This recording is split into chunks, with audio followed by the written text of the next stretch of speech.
Go placidly, amid the noise and the haste, amid the noise and the haste, and remember what peace there may be in silence. Silence. As far as possible, without surrender, be on good terms with all persons. Speak, speak, speak, speak your truth quietly and clearly, and listen to others, even to the dull and vinegar. They too have their story. Avoid loud and aggressive persons. They are vexatious to the spirit.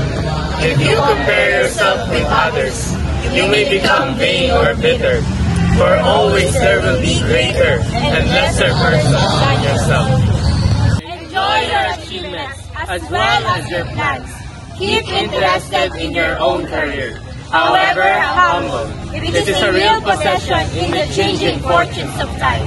Exercise caution in your business affairs, for the world is full of trickery.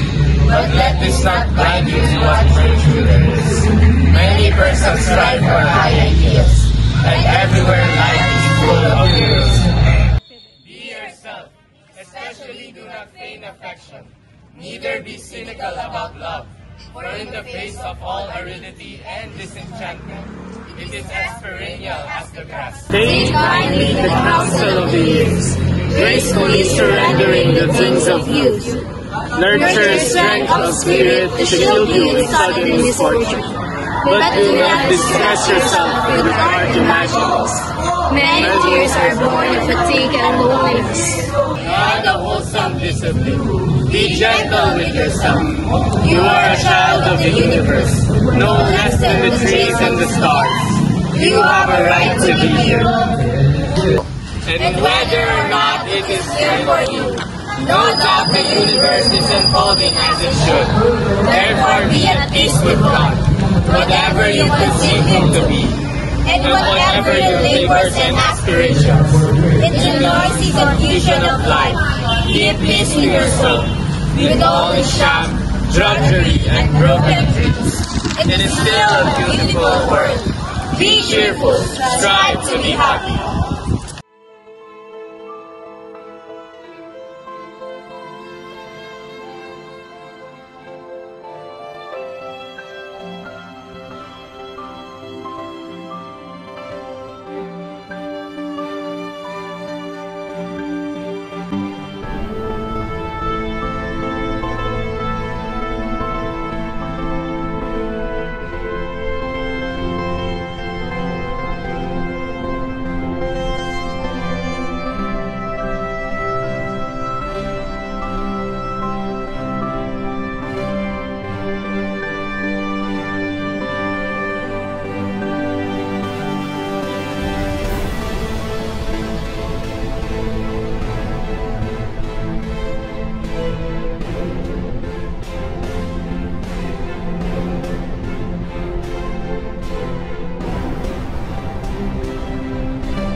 Go placidly amid the noise and haste, and remember what peace there may be in silence. As far as possible without surrender, be on good terms with all persons. Speak your truth quietly and clearly, and listen to others, even the dull and ignorant,